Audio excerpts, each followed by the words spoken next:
Pai, sou eu. Preciso de dinheiro. Aquelas palavras ditas com uma urgência que me arrepiou a espinha foram as primeiras que ouvi naquela manhã de terça-feira. Eu estava na cozinha, preparando meu café, como faço há tantos anos, o sol já entrando pela janela e aquecendo a mesa de madeira. A voz era a voz do meu Ricardo, ou pelo menos parecia ser. Um pouco rouca, talvez, um pouco abafada, como se estivesse com pressa ou em algum lugar com muito barulho. Mas o tom, o jeito de dizer pai, era dele. Meu coração deu um salto. Ricardo é meu único filho, e ouvir sua voz com tal desespero é algo que nenhum pai quer experimentar. Peguei o telefone, que era um dos antigos, com fio, que ainda gosto de usar para as chamadas importantes. Ricardo, filho, o que aconteceu? Você está bem? Minha voz, eu sei, saiu trêmula. A preocupação me apertou o peito. Ele nunca me ligava com essa urgência. Nosso ritual era sempre o mesmo. Uma ligação tranquila no domingo, para saber como estávamos, para contar as novidades da semana. Essa ligação, no meio da manhã de uma terça-feira, era completamente fora do comum. Pai, eu estou com um problema muito sério. Preciso que você me ajude. É urgente. Não posso falar muito, estou em uma situação complicada. A voz dele, do Ricardo, estava mais apressada agora, quase ofegante. E havia um fundo de ruído, como se estivesse em uma rua movimentada ou dentro de um carro. Aquilo, de certa forma, me acalmou um pouco. Pensei, deve estar em La Calle, por isso é o ruído. Mas a urgência continuava. Mas o que houve, meu filho? Diga-me, você se machucou? Teve um acidente? Eu já estava imaginando o pior. Minha mente correndo por todos os cenários possíveis. Um acidente de carro, um problema no trabalho, qualquer coisa que pudesse colocar meu Ricardo em perigo. Ele é um homem de 40 e poucos anos, com sua própria vida, seu próprio trabalho. Mas para mim, ele ainda é meu menino. E a ideia de meu menino estar em apuros me revirava o estômago. Pai, não posso explicar agora. É uma emergência. Preciso de dinheiro. Muito dinheiro. Preciso que você faça uma transferência para mim, agora mesmo. É para resolver isso. Se não fizer, as coisas vão ficar muito ruins. A voz, embora urgente, mantinha um tom um tanto impessoal. Não sei bem como descrever. Era como se estivesse lendo um roteiro, ou tentando controlar uma emoção que não parecia ser a dele. E fui aí quando algo não me quadrava, sabe? A forma como ele pediu o dinheiro. Meu Ricardo, mesmo em apuros, sempre foi muito respeitoso, muito direto, mas nunca tão exigente. E a quantia que ele mencionou, um número alto demais, me fez engasgar. Dinheiro? Mas quanto, meu filho? E para quê? Você sabe que eu tenho minhas economias, mas... Tentei argumentar, mas ele me cortou. Não dá tempo de explicar, pai. É uma emergência legal. Eu preciso que você deposite 10 mil pesos. É para agora. Se não fizer, vou ter problemas com a polícia. E não conte para ninguém. Ninguém pode saber disso. Por favor, pai, confie em mim. 10 mil pesos. Era uma quantia considerável para minhas economias. E a menção à polícia, ao segredo, tudo aquilo começou a soar como um alarme dentro da minha cabeça. Meu Ricardo sempre foi um homem correto, trabalhador. Nunca teve problemas com a lei. E me pedir para não contar a ninguém, isso era o que mais me incomodava. Sempre fomos muito abertos um com o outro, eu e meu filho. Mas Ricardo, como assim polícia? O que você fez? Onde você está? Eu vou até aí te ajudar. Eu já estava pronto para sair de casa, para ir aonde quer que ele estivesse. Minha intenção era simples, encontrar meu filho e ajudá-lo de qualquer maneira possível. Não, pai. Não venha. Você não pode vir. Estou em um lugar. Não posso te dizer. E não ligue para a Maria, minha esposa. Ela não pode saber. Ninguém pode saber. Só você e eu. Você precisa depositar o dinheiro em uma conta que vou te passar. É a única forma de resolver isso. A voz estava mais forte agora, quase uma ordem. E aquela insistência para não envolver a Maria, minha nora, que é tão próxima de nós, me deixou ainda mais desconfiado. Meu filho sempre confiava na esposa para tudo. Eu, a meus 82 anos, já vi muitas coisas nesta vida. Já passei por tempos bons e tempos difíceis. Aprendi a observar, a sentir as coisas antes de agir. E algo naquele pedido, naquela voz, mesmo sendo tão parecida com a do meu Ricardo, estava fora do lugar. Era como uma música familiar, mas com uma nota desafinada que só um ouvido atento percebe. A urgência, a pressão, o segredo, tudo me parecia manipulado. Me dê a conta então. Mas me diga, qual foi a última vez que nos vimos, meu filho? Eu tentei uma pergunta simples, algo que só meu Ricardo saberia responder de imediato. Um teste, para ver se a voz do outro lado era mesmo a dele. Houve um silêncio breve, um silêncio que durou talvez 1 segundo, mas para mim pareceu uma eternidade. Pai, não é hora para isso. É urgente. Por favor, o tempo está se esgotando. Não me faça mais perguntas, por favor. Apenas me ajude. A voz agora estava impaciente, quase irritada. O que escutei depois me deixou em silêncio. Não foi a resposta à minha pergunta, mas a reação à pergunta. Meu Ricardo, em qualquer situação, responderia. Ele não se irritaria por uma pergunta tão simples, ainda mais vindo de mim. Aquele momento de silêncio, seguido pela irritação, foi a primeira rachadura na fachada de urgência. A porta que a preocupação havia aberto em minha mente começou a se fechar, e outra se abriu, a da desconfiança. Eu não podia ter certeza ainda, mas a semente da dúvida estava plantada. Pai, você está aí? Você vai me ajudar ou não? Por favor, o que eu faço sem esse dinheiro? Vão me prender. A voz voltou, com um tom de desespero ainda maior, quase um choro. Mas mesmo o choro não me convenceu completamente. Parecia encenado. Eu segurava o telefone na mão, meu coração batendo forte, mas minha mente trabalhando rápido. 10.000 pesos. Polícia. Segredo. Urgência. Uma voz parecida, mas não exatamente a dele. E a recusa em responder a uma pergunta simples. Tudo isso girava na minha cabeça. Eu precisava de tempo. Precisava pensar. Mas o Ricardo do telefone não me dava tempo. Pai, está me ouvindo? Preciso dos dados da conta agora. Rápido. Eu fechei os olhos por um instante, respirando fundo. Eu precisava de uma desculpa, de um jeito de ganhar um pouco de tempo, sem levantar suspeitas do outro lado. Minha mão tremia um pouco. A situação era real na minha mente, mesmo que a pessoa não fosse meu filho. A pressão era imensa. O que eu diria? Como eu faria para adiar aquilo sem que ele percebesse que eu já estava desconfiando? A voz no telefone continuava a me pressionar, a gritar por uma resposta. E eu sabia, em meu coração, que algo muito, muito errado estava acontecendo.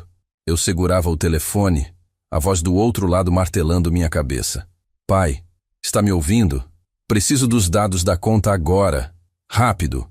A pressão era quase palpável, mas a pequena semente de dúvida que havia brotado em mim começava a crescer. Meu Ricardo nunca me trataria com tanta impaciência, mesmo em uma emergência. Ele sempre foi um filho amoroso, respeitoso. Essa urgência forçada, esse tom de comando, não era dele. Sim, filho, estou ouvindo, eu disse, tentando manter a voz calma, embora meu coração batesse como um tambor. Mas, para 10.000 pesos, preciso ir ao banco. Não consigo fazer essa transferência daqui. E o banco só abre em 1 hora. É muito dinheiro para fazer pelo aplicativo, você sabe. Minha conta tem limites diários. Eu inventei a desculpa do limite do aplicativo, que, em parte, era verdade para quantias tão grandes, mas o principal era ganhar tempo. Eu precisava de tempo para pensar, para confirmar minhas suspeitas. Houve um breve silêncio do outro lado.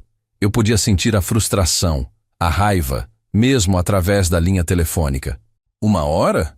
Pai, não temos 1 hora. É agora. Não pode ser depois. As coisas vão piorar muito se não for agora. A voz, antes quase chorosa, agora soava mais agressiva, menos controlada.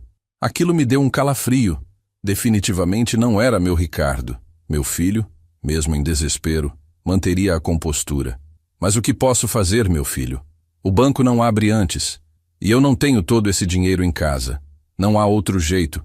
Eu vou ao banco assim que abrir, às 9. Me dê a conta, e eu faço o depósito assim que puder. Mas preciso que você me diga, onde você está? Como eu te encontro depois? Eu continuei com as perguntas, forçando a barra, esperando por uma resposta que desvendasse o mistério. Não, não venha. E não ligue para ninguém. Não é para ligar para a Maria. Eu estou sendo observado, pai. Se você não fizer isso, eles vão me pegar. Apenas me dê a sua palavra de que vai ao banco e fará o depósito. E me mande o comprovante. Vou te ligar em 1 hora para pegar os dados da conta. E com isso, a ligação foi encerrada. De repente, sem um adeus, sem uma despedida. Apenas o som de clique e o silêncio do telefone. Eu fiquei ali, parado na cozinha, com o telefone na mão. O vapor do café subindo da xícara. O cheiro de pão fresco que eu tinha acabado de assar. Tudo parecia normal, mas meu mundo interior estava em turbulência. Eles vão me pegar. Aquela frase ecoava na minha cabeça. Quem eram eles? E por que meu filho, ou quem quer que fosse, insistia tanto em me manter isolado, sem que eu contasse para ninguém? Até aqui, eu já tinha 3 coisas muito claras. Primeiro, a urgência forçada e a pressão para não fazer perguntas. Segundo, o pedido de dinheiro e a quantia exorbitante, incomum para qualquer problema que meu filho pudesse ter. Terceiro, a insistência para eu não ligar para Maria, sua esposa. Essa última parte foi o ponto crucial. Meu Ricardo e Maria são um só. Compartilham tudo. Ele jamais pediria para esconder algo tão grave dela. Com os anos que carrego em cima, aprendi que o medo e a pressa são os maiores inimigos da razão. Quando alguém te pressiona, te assusta, te isola, é porque não quer que você pense. Não quer que você peça ajuda. Quer que você haja por impulso. E eu, graças a Deus, tenho a sabedoria de não agir por impulso. Eu sei pausar, sei desconfiar. E sei que pedir ajuda não é fraqueza, mas sim inteligência.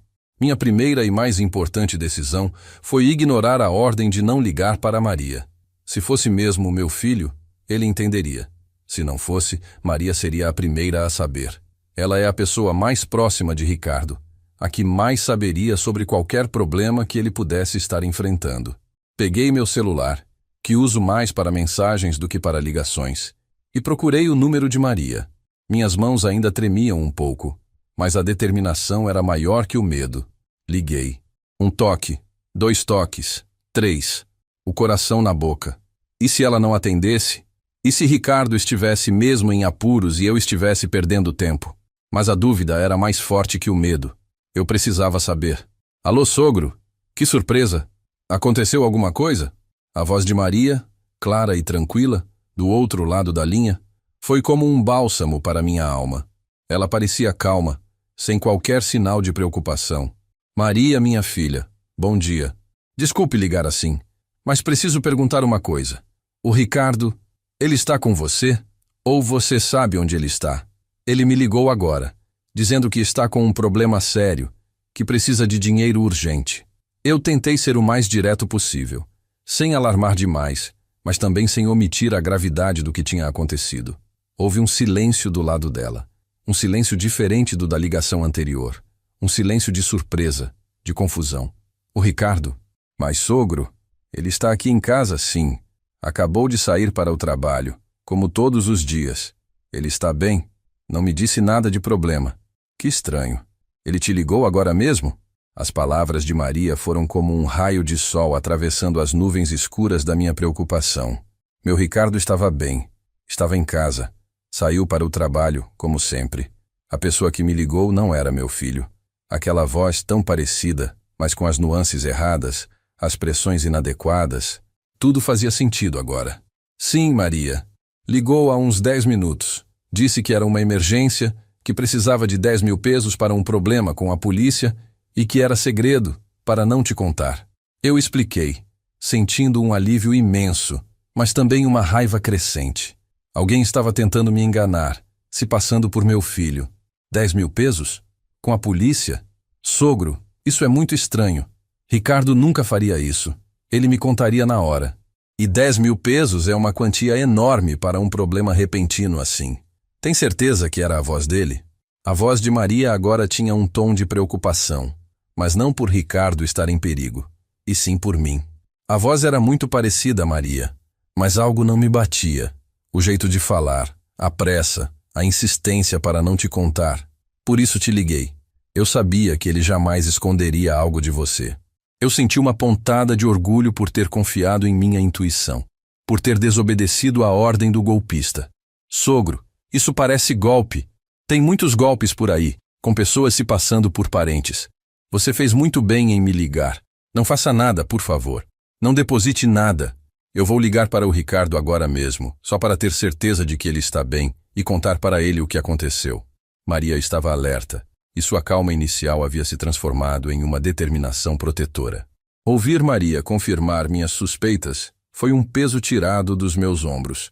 Eu não estava louco, não estava imaginando coisas. Havia um engano, e eu estava no meio dele. Mas a sensação de alívio rapidamente deu lugar a uma nova preocupação. O que fazer agora? O Ricardo do telefone tinha dito que ligaria em 1 hora. O que eu diria a ele? Como eu agiria? Em esse ponto da história, eu já tinha claro que não era meu filho na linha. Mas a história não acabava ali. A ameaça ainda estava presente. Eu tinha que lidar com isso de alguma forma. E eu não queria que esses criminosos continuassem a enganar outras pessoas, outros pais e avós, que talvez não tivessem a mesma desconfiança ou a mesma rede de apoio. Eu agradeci a Maria e desliguei. Olhei para o telefone fixo, o mesmo que tinha tocado minutos antes. Em 1 hora, ele tocaria novamente. Eu tinha que estar preparado. A calma que me invadiu ao saber que meu filho estava bem me deu a força para pensar com clareza. Eu não seria uma vítima. Eu seria a pessoa que exporia o engano. Mas como?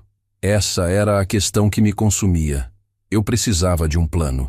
A ligação com Maria havia me trazido um alívio imenso, mas também uma nova camada de preocupação. Não era meu Ricardo, isso estava claro. Mas quem era? E o que eu faria quando a ligação retornasse, como o golpista prometera em 1 hora? Eu não podia simplesmente ignorar. Eu tinha a oportunidade de fazer algo, de talvez ajudar a impedir que outras pessoas caíssem no mesmo golpe. Minha mente, a meus 82 anos, já havia resolvido muitos quebra-cabeças. E este, embora novo em sua forma, tinha um padrão antigo. A tentativa de tirar vantagem da fragilidade alheia, do amor de um pai por um filho. Eu sabia que precisava ser cauteloso, mas firme. Olhei para o telefone fixo, depois para o meu celular. O celular, com suas funções modernas, poderia ser útil. Lembrei-me de que meu neto, o pequeno Miguel, sempre me ajudava com essas coisas. Ele me ensinou a gravar áudios, a usar o WhatsApp. Talvez ele pudesse me ajudar a gravar a próxima ligação. A ideia de gravar a conversa me pareceu um bom plano. Teria uma prova, algo concreto para mostrar às autoridades ou para alertar outras pessoas. Mas como fazer isso? Eu não tinha um gravador de chamadas no telefone fixo, e meu celular estava longe de ser um aparelho de última geração. Pensei nos vizinhos. Dona Helena, a quem eu ajudo com as compras, é muito prestativa, mas não queria envolvê-la em algo tão complicado. Pensei no padre, que é um homem sábio, mas não o queria preocupar com algo que ainda estava se desenrolando. Foi então que me lembrei de uma pequena máquina que guardava em uma gaveta. Um gravador de voz antigo, daqueles com fitas cassete. Meu Ricardo me deu há muitos anos, para que eu gravasse minhas reflexões, minhas memórias. Eu nunca usei muito, mas sabia que funcionava. Era um dispositivo simples, mas talvez fosse o suficiente. Fui até a cômoda na sala e abri a gaveta. Lá estava ele, o pequeno gravador de voz cinza, com seus botões de play, rec e stop. Tinha uma fita cassete dentro. Liguei-o. Funcionava. A pequena luz vermelha acendeu. Agora, o desafio era como gravar a ligação do telefone fixo com ele. Eu não podia simplesmente segurá-lo perto do fone, pois o som ficaria ruim e o golpista poderia ouvir a interferência. Precisava de algo mais sutil. Lembrei-me de que havia uma função de viva voz no meu telefone fixo. Era uma função que eu raramente usava, mas sabia que estava ali. Se eu ativasse o viva voz, o som sairia pelo alto-falante do telefone, e eu poderia colocar o gravador de voz perto dele, de forma discreta. Essa era a minha chance. Eu tinha pouco tempo. A hora prometida para a ligação estava se aproximando. Comecei a ensaiar. Peguei o telefone fixo, liguei o viva voz. O som saía claro. Depois posicionei o gravador de voz ao lado do telefone, testando a distância e o volume. Funcionava. Eu podia ouvir minha própria voz gravada, um pouco abafada, mas inteligível. Em esse ponto da história, já tinha claro que precisava de uma prova. E essa prova seria a gravação. Não para confrontar o golpista imediatamente, mas para ter algo concreto. Algo que pudesse ser analisado, que pudesse ajudar a proteger outros. Enquanto esperava, minha mente começou a repassar a conversa anterior. A voz, os detalhes, a insistência. Por que 10 mil pesos? Por que a polícia? Por que o segredo? Era tudo um roteiro, eu percebi. Um roteiro para explorar o amor de um pai, a preocupação de um idoso. E isso me encheu de uma raiva fria, uma determinação silenciosa. Eu não seria enganado. E faria o possível para que esses criminosos não enganassem mais ninguém. O tempo parecia arrastar-se. Cada minuto era uma eternidade. Eu estava sentado na sala, o telefone fixo na mesa de centro, o gravador de voz escondido discretamente ao lado. Meu coração batia forte, mas minha mente estava calma. Eu estava pronto, preparado para a próxima rodada dessa estranha partida. O telefone tocou. O som agudo e insistente cortou o silêncio da casa. Era ele, o Ricardo falso. Respirei fundo, peguei o telefone, acionei o viva-voz e, com um movimento rápido e discreto, liguei o gravador de voz. A pequena luz vermelha acendeu, gravando cada palavra. Pai, e então? Já está no banco? Já fez o depósito? A voz, novamente, com a mesma urgência, a mesma impaciência. Não, filho, ainda não. O banco ainda não abriu. Mas eu já estou aqui na porta. Vou entrar assim que eles abrirem. Eu mentia, claro. Eu estava em casa, sentado na minha poltrona, com um gravador ligado. Mas queria manter a farsa para que ele continuasse a falar, a se expor. Mas pai, eu te disse que é urgente. O que você está esperando? Eu preciso desse dinheiro agora. Senão, as coisas vão ficar muito, muito ruins para mim. A voz estava mais irritada agora, mais agressiva. E eu percebi, com clareza, que não havia desespero real, apenas a tentativa de simular. Eu entendo, filho, mas não há o que fazer. O banco tem seus horários, e eu não tenho todo esse dinheiro em casa. Você sabe disso. Mas me diga, filho, você está bem? Está seguro? Onde você está? Eu estou preocupado de verdade.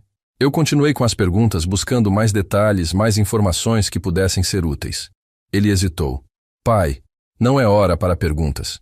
Apenas me diga que você vai depositar o dinheiro. Eu preciso dos dados da conta agora mesmo. Me diga que vai fazer isso, e eu te passo os dados. E fui aí quando algo no me quadrou uma vez mais. A urgência parecia se misturar com um certo desespero do lado dele. Não desespero por estar em apuros, mas desespero por não conseguir o dinheiro. Essa distinção, sutil para alguns, era clara para mim. Era a diferença entre a preocupação genuína e a ganância disfarçada. Eu vou depositar, filho, assim que o banco abrir. Mas preciso que você me diga, qual é o nome completo do seu amigo que te ajudou a comprar aquele carro novo no ano passado? Aquele que você me apresentou no churrasco de Natal? Eu fiz outra pergunta específica, uma que só meu Ricardo saberia responder de imediato. Uma pergunta que não tinha nada a ver com a suposta emergência, mas tudo a ver com a identidade. Houve um silêncio prolongado, mais longo do que o anterior. Eu podia ouvir a respiração do outro lado da linha, um som sibilante. Ele estava pensando, procurando uma resposta, ou mais provavelmente inventando uma. Pai, eu não lembro agora. Não é hora para essas perguntas. Por favor, o que eu faço? Vão me prender. Apenas me passe o dinheiro. Eu te ligo mais tarde com os dados da conta. Me dê sua palavra que vai depositar. A voz estava quase implorando, mas a omissão da resposta à minha pergunta foi a confirmação final. Ele desligou novamente, abruptamente. O som do clique ecoou na sala. Eu desliguei o gravador. A pequena fita cassete tinha registrado tudo. A urgência, as ameaças, a recusa em responder perguntas pessoais, a pressão para o segredo. Tudo estava ali. Eu me recostei na poltrona, exausto, mas com uma sensação de dever cumprido. Eu tinha a prova. Agora, o que fazer com ela? Eu não podia agir sozinho. Eu precisava de ajuda, de pessoas que soubessem lidar com esse tipo de situação. Eu precisava levar essa gravação para alguém que pudesse fazer algo a respeito. E eu sabia exatamente quem. Com a fita cassete em mãos, eu sabia que o próximo passo não poderia ser dado sozinho. Eu, a meus 82 anos, já aprendi que há momentos em que a sabedoria não está em resolver tudo por conta própria, mas em saber quem procurar. E para um problema como este, que envolvia engano e crime, a polícia era o caminho. Vesti minha melhor camisa, a que uso para ir à missa aos domingos, e a calça de sarja que Maria me deu de presente. Não era uma questão de formalidade, mas de dignidade. Eu não estava indo como uma vítima amedrontada, mas como um cidadão que buscava justiça. Peguei minha carteira, as chaves de casa e, o mais importante, a pequena fita cassete. Envolvia num lenço de tecido para protegê-la. Saí de casa, o sol já alto e o calor começando a apertar. A delegacia não ficava muito longe, umas 5 ou 6 quadras. Eu poderia ir de táxi, mas preferi ir a pé. O caminho me daria tempo para organizar meus pensamentos, para repassar tudo o que tinha acontecido. Enquanto caminhava, lembrei-me das palavras de meu pai, um homem sábio e trabalhador. Ele sempre dizia: Carlos, a verdade, por mais escondida que esteja, sempre encontra um jeito de aparecer. E a mentira, por mais bem contada que seja, sempre deixa uma ponta solta. Aquela voz no telefone, tão parecida com a do meu Ricardo, era uma mentira bem contada. Mas a ponta solta estava na impaciência, na pressão, na recusa em responder a perguntas simples. Cheguei à delegacia. Era um prédio antigo, com paredes amareladas e uma bandeira do México que tremulava preguiçosamente no topo. Entrei. O ar-condicionado era um alívio. Havia algumas pessoas esperando, mas o ambiente era calmo, sem a agitação que se vê em filmes. Aproximei-me do balcão. Uma jovem policial, com um sorriso gentil, me atendeu. Bom dia, senhor. Em que posso ajudá-lo? Bom dia, minha filha. Eu preciso falar com alguém sobre um engano, uma tentativa de golpe. E eu tenho uma prova. Eu mostrei a pequena fita cassete, ainda embrulhada no lenço. Ela me olhou com curiosidade, mas sem desdém. Claro, senhor. Vou chamar o delegado. Por favor, sente-se ali. Ela apontou para uma cadeira e logo depois foi chamar o delegado. Sentei-me, observando o movimento. Pessoas entravam e saíam, cada uma com sua própria história. Eu me sentia parte de algo maior. Não apenas um idoso que quase caiu em um golpe, mas alguém que estava contribuindo para a segurança da comunidade. Pouco depois, um homem alto, com cabelos grisalhos e um rosto sério, mas acolhedor, se aproximou. Bom dia, senhor. Sou o delegado Ramírez.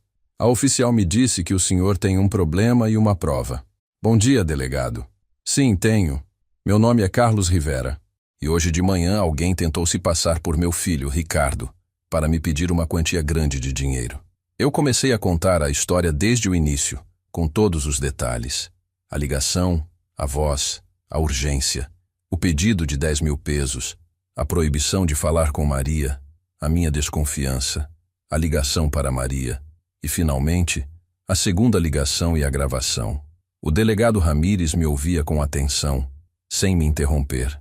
Ele acenava com a cabeça de vez em quando e seus olhos, por trás dos óculos, mostravam um interesse genuíno. Quando cheguei à parte da gravação, eu desenrolei o lenço e entreguei a fita cassete. Aqui está, delegado. Gravei a segunda ligação. Acho que pode ser útil. Ele pegou a fita com cuidado.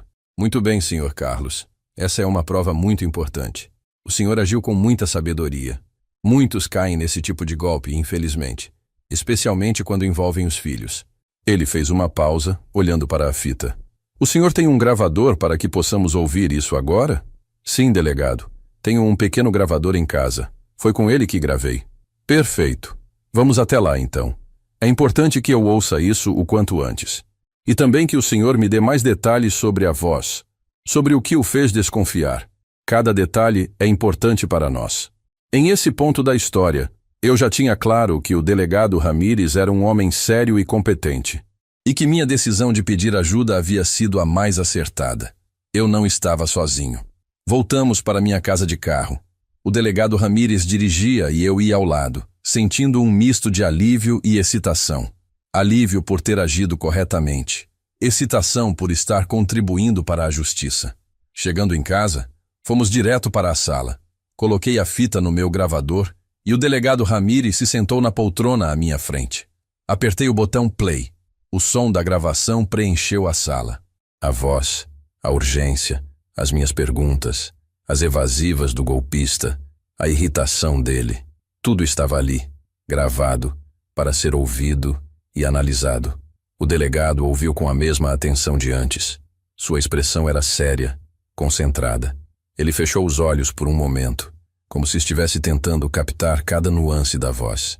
Quando a gravação terminou, ele apertou o botão stop. Houve um silêncio na sala. O delegado Ramírez olhou para mim. Senhor Carlos, o senhor foi notável. A sua percepção, a sua calma, a sua decisão de gravar, isso é ouro para nós. Eu só senti que algo não estava certo, delegado. Meu filho, o Ricardo, ele nunca me pediria dinheiro daquele jeito, e muito menos me pediria para esconder algo da Maria. E ele teria respondido às minhas perguntas. A voz era parecida, sim, mas faltava algo. Faltava a alma do meu filho. Eu expliquei, tentando verbalizar a intuição que me guiou. Exatamente, senhor Carlos. É a percepção dos detalhes que faz toda a diferença. Esses golpistas são muito bons em imitar vozes, em criar histórias de urgência. Eles exploram o amor e a preocupação das pessoas, mas sempre deixam uma ponta solta, como o senhor disse. O delegado Ramírez pegou a fita novamente. Com essa gravação, temos um ponto de partida. Vamos analisar a voz, tentar rastrear o número de onde a ligação veio. É um trabalho demorado, mas com essa prova, temos uma grande vantagem. Ele me agradeceu novamente e disse que a polícia faria o possível para encontrar os responsáveis. Eu me senti útil, me senti digno.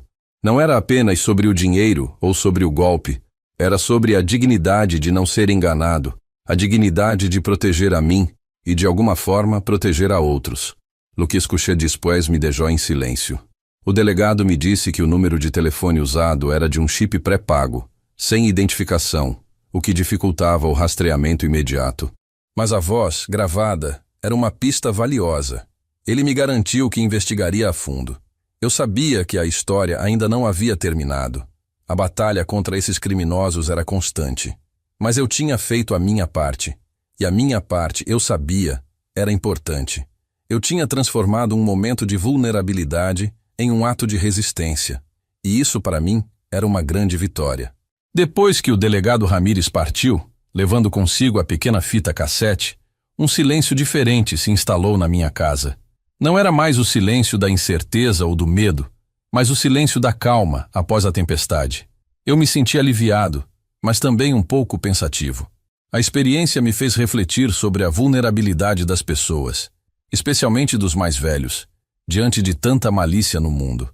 Sentei-me novamente na minha poltrona, e desta vez o café já estava frio. Mas não importava. Eu estava processando tudo. A tentativa de golpe, a minha reação, a busca por ajuda. Era uma lição de vida. Mais uma, a se somar às muitas que eu já tinha aprendido em meus 82 anos. Não demorou muito para que o telefone fixo tocasse novamente. Desta vez, o som não me causou calafrios. Era o meu Ricardo. A voz dele, inconfundível, clara, sem ruídos de fundo, sem a urgência forçada. Pai! Maria me contou o que aconteceu. Meu Deus, que susto! O senhor está bem? Não fez nada, não é? Não depositou nada? A voz dele era de preocupação genuína, de alívio por eu não ter caído no golpe. Calma, meu filho. Calma. Eu estou bem. E não depositei nada. Eu desconfiei desde o começo. Sua mãe, de onde ela estiver, me ensinou a ter um bom faro para essas coisas. E a Maria, sua esposa, foi quem confirmou minhas suspeitas. Eu contei a ele com todos os detalhes, como a ligação para Maria foi crucial para desmascarar o engano. Ricardo ficou em silêncio por um momento. Pai, eu não sei nem o que dizer. Fico tão feliz que o senhor não caiu. E que teve a presença de espírito de ligar para a Maria. Eu me sinto péssimo por alguém ter tentado fazer isso com o senhor, usando meu nome. Que raiva! A voz dele estava carregada de emoção. Uma mistura de raiva e alívio. Não se preocupe, meu filho. Eu estou bem. E agi como um bom cidadão. Levei a gravação para o delegado Ramírez. Ele vai investigar. Eu contei a ele sobre a visita à delegacia, sobre a fita cassete e a atenção do delegado. O senhor gravou a ligação? Pai, o senhor é incrível. Isso é ótimo. É uma prova e tanto. Eu vou até aí depois do trabalho, quero saber de tudo em detalhes.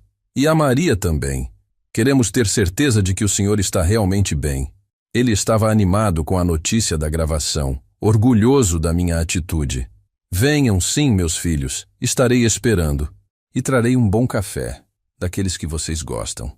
Eu estava feliz em ouvi-lo, em saber que ele estava bem e que a família estava unida, mesmo diante de uma situação tão desagradável. A ligação com Ricardo me trouxe uma paz ainda maior. Eu já sabia que estava seguro, mas ouvir a voz dele, saber que ele estava ciente e que me apoiava, era fundamental. Até aqui, eu já sabia 3 coisas muito importantes. Primeiro, a importância de confiar na minha intuição e nas pequenas inconsistências. Segundo, que pedir ajuda a pessoas de confiança como Maria era um ato de sabedoria, não de fraqueza.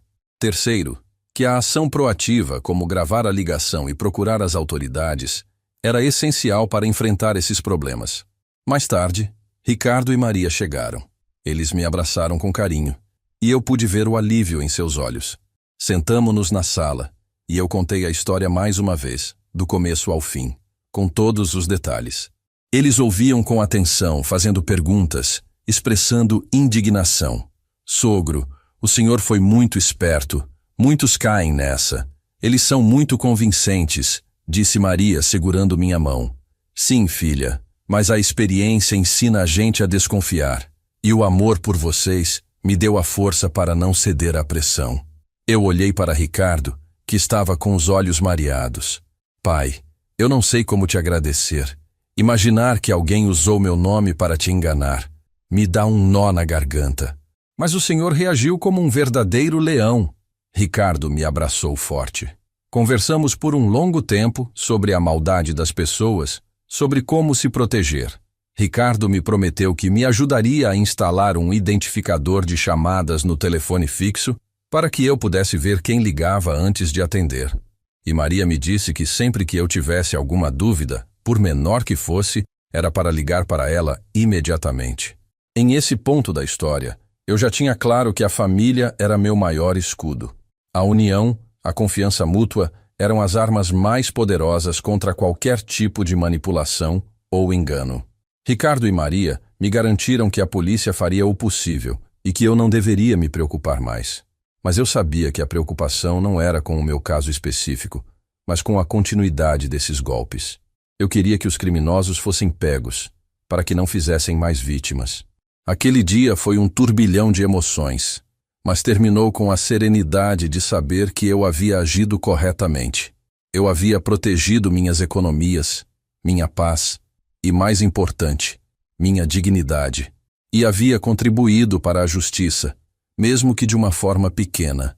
Antes de irem embora, Ricardo me pediu para mostrar a fita cassete. Ele a pegou nas mãos com cuidado, como se fosse um tesouro. Pai, isso aqui é uma prova e tanto. Fico orgulhoso do senhor. Maria também a olhou. Que bom que o senhor tinha esse gravador, sogro. É uma ferramenta simples, mas muito eficaz. Aquela fita cassete, um objeto tão simples e antigo, havia se tornado o motor da minha consciência e da minha ação. Ela não era apenas uma gravação, mas um símbolo. Um símbolo de lucidez, de resistência, de que a idade não tira a capacidade de pensar e de lutar pelo que é certo. Eu sabia que a investigação levaria tempo e talvez os criminosos não fossem pegos. Mas a minha parte eu tinha feito. Eu tinha me defendido e tinha deixado um rastro para a justiça seguir. E isso, para mim, era o mais importante. Aquele dia, eu não fui uma vítima. Eu fui um sobrevivente e um agente da verdade.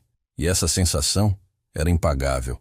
Os dias que se seguiram à visita do delegado Ramírez e a conversa com Ricardo e Maria foram de uma calma diferente. Uma calma com um tempero de expectativa. Eu sabia que a investigação seria longa, que a polícia tinha muitos casos para resolver, mas a esperança de que algo pudesse ser feito para pegar aqueles que tentaram me enganar permanecia. Eu, a meus 82 anos, já aprendi que a paciência é uma virtude e que nem tudo se resolve no nosso tempo. Mas isso não significava inatividade. Significava reflexão. Sentava-me na minha poltrona, olhava pela janela para o jardim e pensava em tudo. Pensei sobre a voz. Como era possível que alguém pudesse imitar a voz do meu filho com tanta perfeição? Ou quase perfeição. Era essa quase perfeição que me salvou. A pequena desafinação na melodia, o tom levemente diferente, a falta da alma do meu Ricardo, como eu havia dito ao delegado. Isso me fez pensar sobre a importância de conhecer as pessoas de verdade, de não se deixar levar apenas pela superfície. Também refleti sobre a pressão, a forma como o golpista tentou me encurralar, me dar pouco tempo para pensar, me isolar de quem poderia me ajudar. É uma tática antiga, eu percebi. O medo e a urgência são ferramentas poderosas. Mas eu tinha a minha própria ferramenta, a pausa consciente, a capacidade de respirar fundo, de dar um passo para trás e de analisar a situação com calma, mesmo sob pressão. Com os anos que cargo em cima, aprendi que a verdadeira força não está em gritar mais alto ou em agir mais rápido, mas em pensar com clareza, em confiar na intuição e em buscar a verdade, não importa o quão desconfortável ela possa ser. Ricardo e Maria me ligavam todos os dias para saber como eu estava, para me dar notícias, mesmo que não houvesse novidades da polícia. Essa atenção, esse carinho, me faziam sentir ainda mais seguro, ainda mais protegido. Era a confirmação de que eu tinha tomado as decisões corretas ao confiar neles, ao compartilhar minhas preocupações.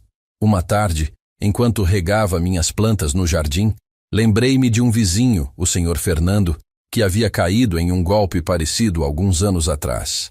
Ele havia perdido uma quantia considerável de dinheiro, e o trauma o havia deixado muito abalado. Ele se sentia envergonhado, culpado. Eu me perguntei se ele havia tido a oportunidade de desconfiar, de pedir ajuda. Talvez não. Talvez a pressão tenha sido grande demais. Aquilo reforçou em mim a importância de compartilhar a minha história. Não para me gabar de ter evitado o golpe, mas para alertar outros, para mostrar que é possível resistir, que é possível se proteger, que a dignidade não se perde por ter sido alvo de criminosos, mas por ceder ao medo e à vergonha. Em esse ponto da história, eu já tinha claro que minha experiência poderia ser uma luz para outras pessoas, que a narrativa não era apenas sobre mim, mas sobre a comunidade, sobre a necessidade de estarmos atentos e de nos apoiarmos mutuamente. Os dias se transformaram em semanas. O delegado Ramírez não me ligou, o que era esperado. Eu sabia que a investigação de crimes cibernéticos era complexa e demorada, mas eu não me sentia esquecido. Eu tinha feito a minha parte. Uma manhã, enquanto tomava meu café, o Jornal da Cidade trazia uma notícia na página de segurança. Falava sobre um aumento de golpes por telefone, com criminosos se passando por familiares em emergência. A matéria alertava para a importância de verificar a informação, de ligar para o parente verdadeiro e de não ceder à pressão. Li a matéria com atenção. Não mencionava meu caso, mas era um sinal de que o problema era real e generalizado. Aquilo me deu um novo fôlego. Minha história, mesmo que não publicada, estava de alguma forma conectada a essa realidade. E a minha gravação, a minha prova, poderia ser uma peça no quebra-cabeça que a polícia estava tentando montar. Pensei nos detalhes que o delegado Ramírez havia me perguntado. O senhor percebeu algum sotaque diferente? Alguma palavra incomum? Alguma hesitação? Eu havia tentado me lembrar de cada nuance da voz do golpista. Havia uma leve aspereza, um tom que não era o do meu Ricardo, mas que era difícil de descrever em palavras. Era mais uma sensação, uma intuição. E fui aí quando algo me veio à mente. A voz do golpista, ao se irritar, parecia perder um pouco da imitação. Era como se a raiva fizesse com que ele relaxasse a guarda e deixasse escapar um pouco de sua verdadeira voz, de seu verdadeiro eu. Essa era uma observação importante, eu percebi. Um detalhe que eu deveria ter enfatizado mais para o delegado. Decidi que ligaria para o delegado Ramírez novamente, não para pressionar por resultados, mas para compartilhar essa nova percepção. Era um detalhe pequeno, mas que poderia fazer a diferença. Afinal, cada pedacinho de informação é valioso em uma investigação. Peguei o telefone e liguei para a delegacia. Pedi para falar com o delegado Ramírez. A mesma policial que me atendeu da primeira vez foi quem me atendeu novamente. Senhor Carlos, o delegado está em uma reunião agora, mas posso deixar seu recado. Sim, por favor, minha filha. Diga a ele que o senhor Carlos Rivera ligou e que eu tive uma nova percepção sobre a voz do golpista, que a voz dele parecia mudar quando ele ficava irritado, perdendo um pouco da imitação. Eu expliquei, pedindo que ela anotasse com cuidado. Ela me garantiu que passaria o recado. Eu desliguei o telefone com a sensação de ter feito algo útil. Não era um ato impulsivo, mas uma contribuição consciente, baseada na minha reflexão e na minha observação. A espera continuava, mas agora era uma espera ativa, cheia de pequenas ações e reflexões que me mantinham engajado. Eu não era apenas um alvo, mas um participante, e essa participação, eu sabia, era a minha forma de lutar. Eu tinha evitado o golpe, mas a história ainda não havia chegado ao seu ponto final. Eu sentia que algo mais estava por vir, que essa experiência ainda me traria mais aprendizados. Mas algumas semanas se passaram. A vida voltou ao seu ritmo habitual, com minhas rotinas de jardim, cozinha e leitura. Ricardo e Maria continuavam me visitando e ligando, e a cada vez perguntavam se havia alguma notícia da polícia. Eu sempre respondia que não, mas que a esperança permanecia. Eu, a meus 82 anos, já aprendi que a justiça tem seu próprio tempo. Não é como o relógio da gente, que marca os minutos e as horas de forma tão precisa. A justiça se move em um ritmo diferente, às vezes lento, às vezes surpreendente. Uma tarde, enquanto eu assistia ao meu programa de rádio favorito, o telefone tocou. Era um número desconhecido. Meu coração deu um pequeno salto, mas o identificador de chamadas que Ricardo havia instalado mostrava que era um número de telefone fixo da cidade. Atendi com um pouco de cautela. Bom dia, Sr. Carlos Rivera. Aqui é o delegado Ramírez. Tenho algumas notícias sobre o seu caso. Meu coração acelerou. Notícias. Eu me ajeitei na poltrona, o rádio foi desligado e toda a minha atenção se voltou para a voz do delegado. Delegado, que bom ouvi-lo. Diga-me, por favor. Sr. Carlos, a sua gravação foi fundamental. Aquele detalhe que o senhor mencionou, sobre a voz do golpista mudar quando ele ficava irritado, foi crucial para a nossa equipe de análise de voz. Eles conseguiram identificar um padrão, uma pequena mudança na entonação que era consistente em outras gravações que tínhamos de golpes semelhantes. Eu senti um arrepio. Minha observação, aquela intuição que eu havia compartilhado por telefone, tinha sido importante. Pequenos detalhes, eu sabia, podem fazer uma grande diferença.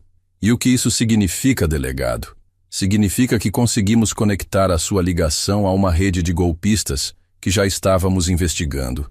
Eles usam chips pré-pagos, como o senhor bem sabe, o que dificulta o rastreamento direto do número. Mas a análise da voz nos permitiu ligar os pontos.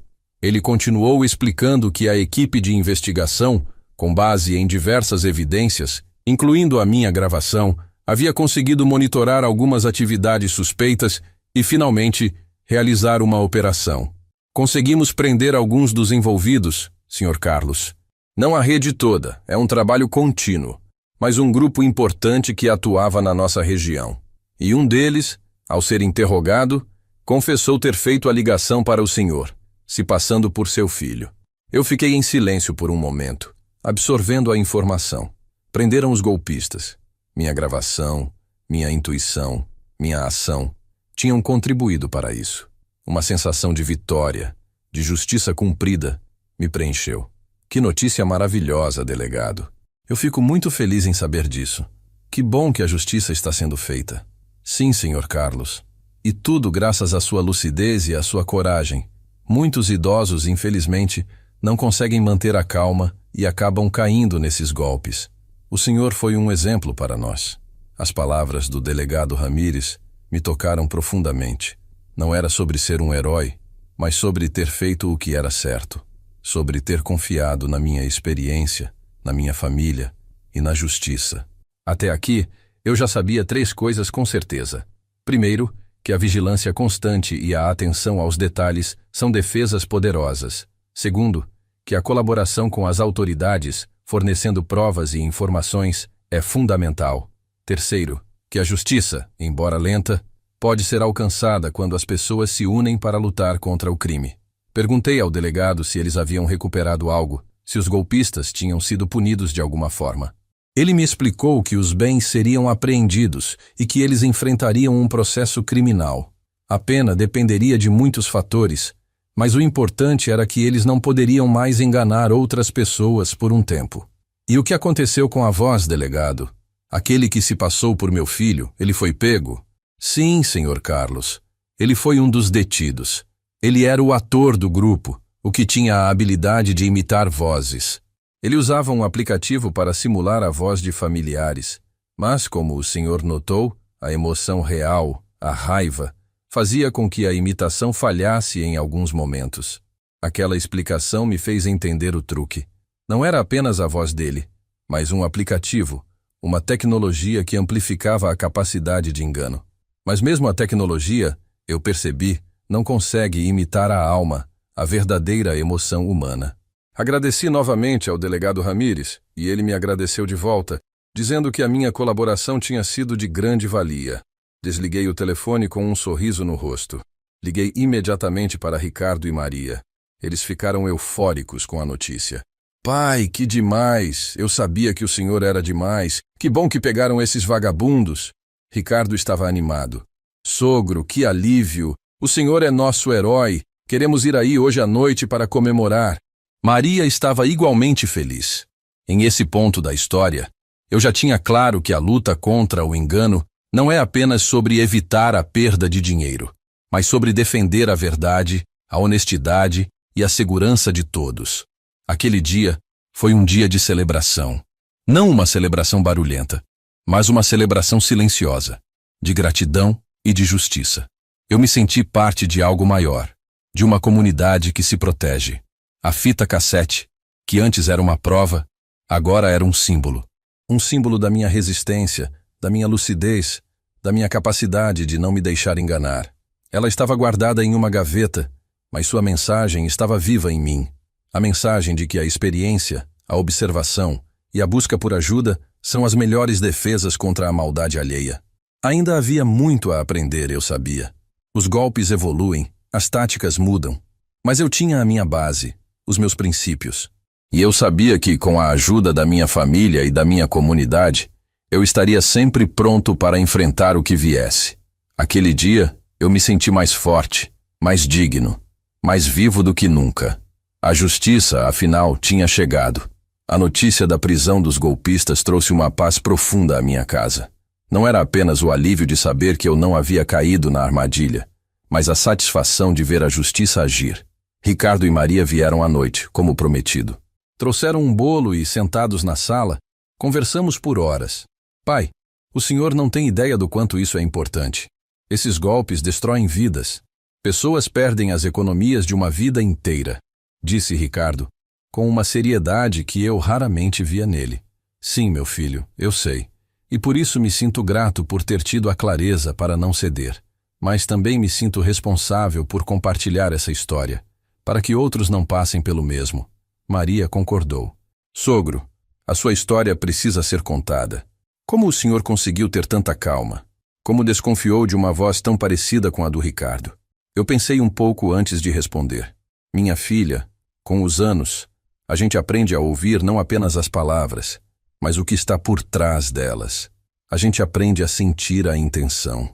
A voz era parecida, sim, mas faltava o carinho do meu Ricardo, a forma como ele me chamava de pai, o respeito que ele sempre teve, e a pressão, a urgência, o segredo, tudo isso não combinava com o meu filho. Com os anos que cargo em cima, aprendi que a verdade tem uma melodia própria, e a mentira, mesmo que tente imitá-la, sempre desafina. É preciso ter o ouvido atento para perceber a diferença. Ricardo me perguntou sobre a fita cassete. Pai, posso ouvir a gravação de novo? Quero entender melhor como eles agiam.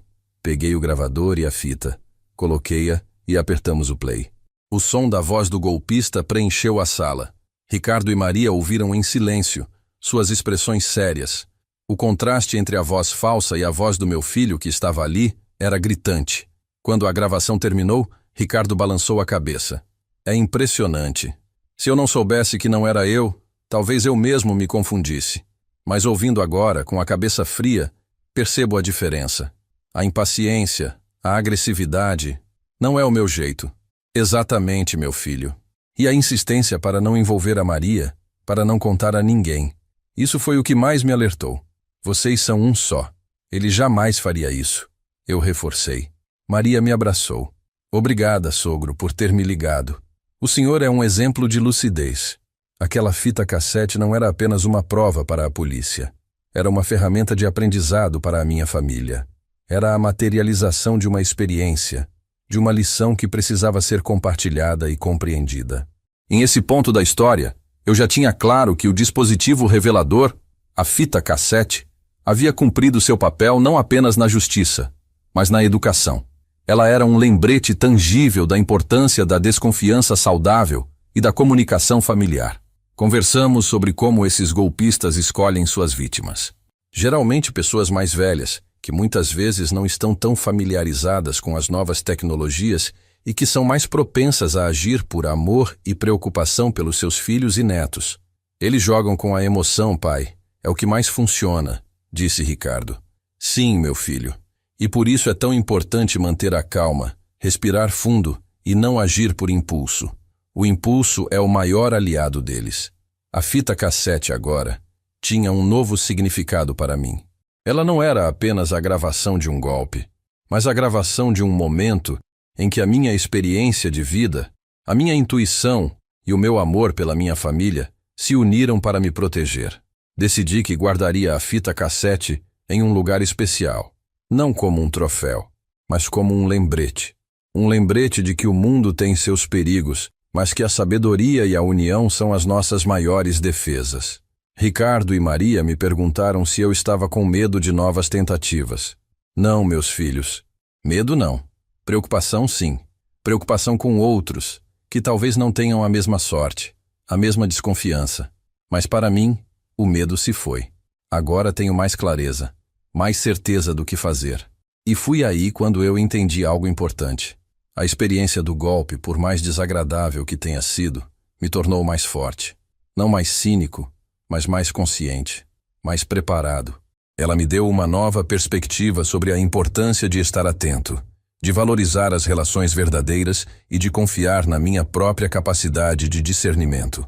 Antes de irem embora, Ricardo me deu um abraço apertado. Pai, o Senhor é um exemplo para nós, um exemplo de força e de sabedoria. Maria me beijou a testa. Sogro, o Senhor é um tesouro. Que bom que o Senhor está aqui para nos ensinar tanto. Eu me senti abençoado por ter uma família tão amorosa e atenta. Eles eram a minha fortaleza, o meu porto seguro.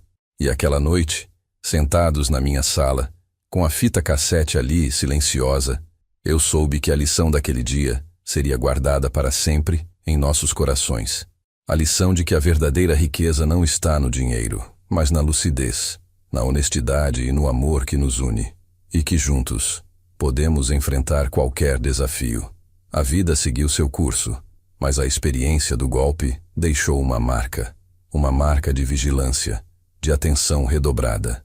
Eu me tornei mais cauteloso com as ligações de números desconhecidos, com as mensagens inesperadas. Não era paranoia, mas sabedoria adquirida. Ricardo e Maria, depois de saberem da prisão dos golpistas, ficaram mais aliviados, mas eles também se tornaram mais vigilantes. Compartilhavam comigo notícias sobre novos tipos de golpes para que eu estivesse sempre informado. Uma tarde, algumas semanas depois do ocorrido, eu estava em casa, lendo meu livro. O telefone fixo tocou. Olhei para o identificador de chamadas. Número desconhecido. Meu coração deu um pequeno sobressalto, mas eu respirei fundo. Era um número local, mas eu não o reconhecia. Atendi com a mesma calma que havia me salvado antes. Alô? Senhor Carlos Rivera? A voz do outro lado era feminina, jovem e bastante formal. Aqui é do Banco Nacional. Estamos ligando para informar sobre uma movimentação suspeita em sua conta. Precisamos que o senhor confirme alguns dados para evitar que sua conta seja bloqueada. Meu corpo ficou tenso. Movimentação suspeita. Bloqueio de conta. Essas palavras para um idoso são como alarmes. O medo de perder o dinheiro, as economias de uma vida, é real. Por um instante, senti o impulso de responder, de dar as informações que ela pedia para resolver o problema. Que tipo de movimentação, minha filha? E que dados vocês precisam? Eu tentei manter a voz firme, mas senti um leve tremor. A ameaça de perder o acesso ao meu dinheiro era poderosa. Senhor, detectamos várias transferências incomuns para contas desconhecidas. Para sua segurança, Precisamos que o senhor nos informe o número completo do seu cartão de débito e a senha de 4 dígitos para que possamos verificar e desbloquear sua conta imediatamente. Cartão de débito. Senha. Aquele pedido tão direto, tão invasivo, foi como um balde de água fria. E foi aí quando algo não me quadrava. Meu banco, o Banco Nacional, sempre me alertou para nunca, jamais, fornecer senhas por telefone. Eles sempre diziam: se precisar de algo, venha à agência ou ligue para o número oficial que está no seu cartão. Apesar do susto inicial, a lição da fita cassete ecoou na minha mente. A pausa, a desconfiança, a necessidade de verificar. Minha filha, desculpe, mas meu banco sempre me ensinou a não fornecer senhas por telefone. Se há uma movimentação suspeita, eu prefiro ir diretamente à agência ou ligar para o número que está no meu cartão. Eu disse, a voz já mais firme, a razão vencendo o medo. Houve um silêncio do outro lado, um silêncio diferente daquele da ligação anterior, do Ricardo falso. Este era um silêncio de frustração, de alguém que percebeu que a isca não foi mordida.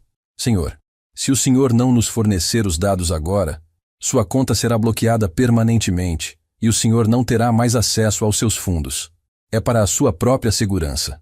A voz dela, antes formal, agora soava um pouco mais impaciente, com um tom de ameaça velada. A ameaça, a pressão, a urgência. Todos os sinais de alerta que eu havia aprendido estavam ali. Meu coração ainda batia forte, mas minha mente estava clara. Eu não cairia nessa. Agradeço a sua preocupação, minha filha. Mas eu seguirei as orientações do meu banco. Irei à agência pessoalmente. Tenha um bom dia. E com a mão firme, desliguei o telefone. Eu me recostei na poltrona, respirando fundo. O susto tinha sido grande. Por um instante, por um breve momento, eu quase cedi. O medo de perder meu dinheiro, a ideia de ter a conta bloqueada, quase me fez agir por impulso.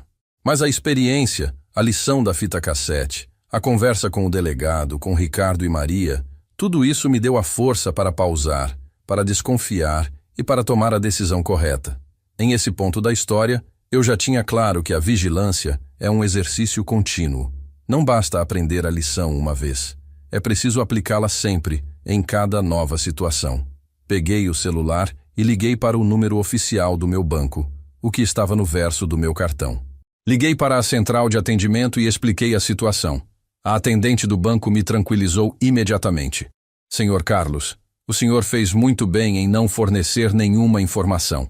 O Banco Nacional nunca pede senhas ou números completos de cartão por telefone. É um golpe. Não há nenhuma movimentação suspeita em sua conta, e ela não será bloqueada. O senhor agiu com muita inteligência. Ouvir a confirmação do banco foi como um segundo alívio. Eu não tinha caído. Eu tinha resistido. A experiência anterior tinha me preparado. Liguei para Ricardo e Maria. Contei a eles sobre a nova tentativa de golpe. Eles ficaram chocados, mas também orgulhosos da minha reação. Pai, o senhor é uma rocha. Que bom que o senhor lembrou das nossas conversas e não caiu nessa, disse Ricardo. Sogro, o senhor é a prova viva de que a experiência e a informação são as melhores armas. Fico muito feliz que o senhor está seguro, Maria acrescentou. O que escuchei depois me deixou em silêncio. A atendente do banco me disse que era um golpe comum, chamado golpe da falsa central de atendimento.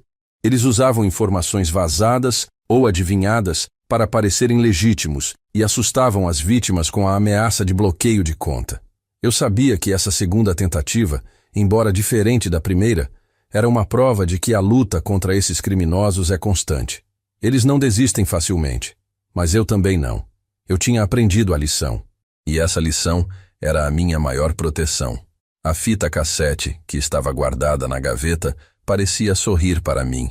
Ela era o símbolo da minha primeira vitória, e agora, da minha segunda.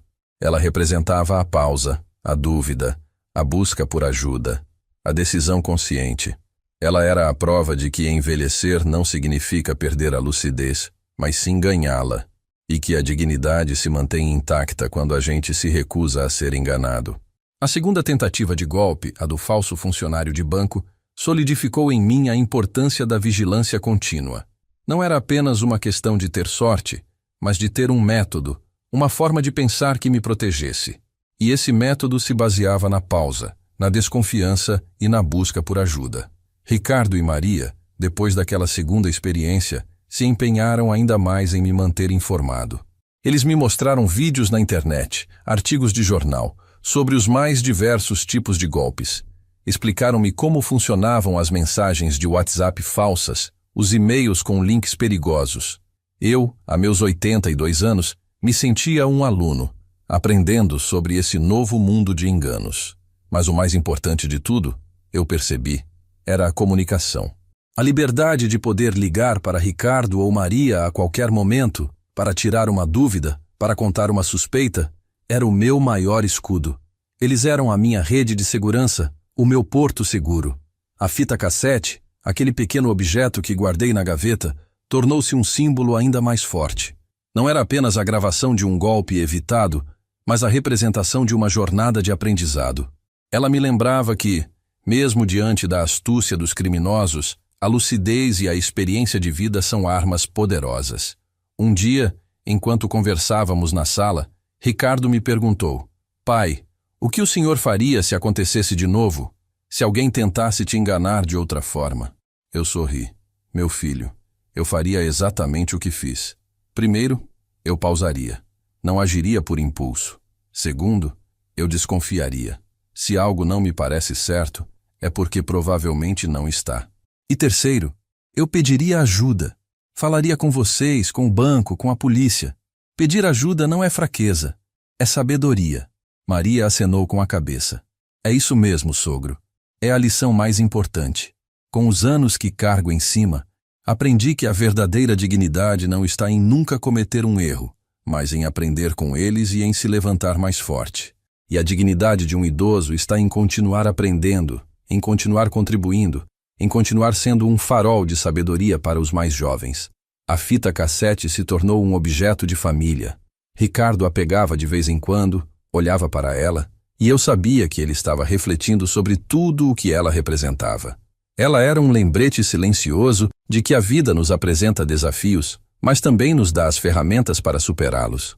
Para mim, o desfecho dessa história não foi apenas a prisão dos golpistas, ou o fato de eu não ter perdido dinheiro. Foi a certeza de que a minha mente estava afiada, de que a minha intuição funcionava e de que a minha família estava ao meu lado. Foi a reafirmação de que envelhecer não é um fardo, mas uma oportunidade de acumular sabedoria e de compartilhá-la. Eu continuei com a minha vida, com minhas rotinas, com minhas alegrias, mas agora com um senso de propósito renovado.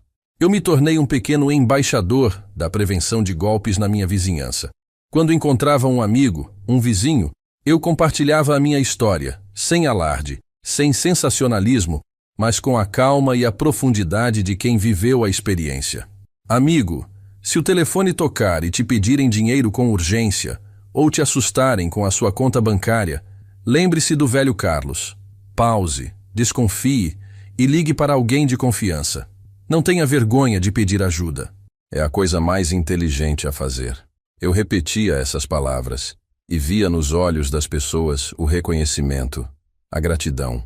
A fita cassete não era um objeto mágico, mas a lição que ela carregava era. Ela era a prova de que a experiência de vida, a capacidade de observar os pequenos detalhes, de não ceder à pressão e de buscar apoio, são as verdadeiras defesas contra os enganos do mundo. Aí entendi algo importante. A dignidade de envelhecer não é sobre acumular bens, mas sobre acumular sabedoria. Não é sobre evitar todos os problemas, mas sobre saber como enfrentá-los. E é sobre ter a coragem de compartilhar suas lições para que outros também possam se proteger. Eu guardei a fita cassete em uma pequena caixa de madeira, junto com algumas fotos antigas da minha família. Ela estava ali, silenciosa, mas sua mensagem era mais alta do que nunca. Ela era o meu legado, a minha contribuição para um mundo um pouco mais seguro, um pouco mais consciente. E assim, a história do velho Carlos e da fita cassete se encerra, não com um final dramático, mas com a serenidade de quem encontrou a paz na sabedoria e na dignidade de sua própria vida. Se esta história lhe tocou o coração, escreva desde que cidade nos escuta. Obrigado por estar aqui.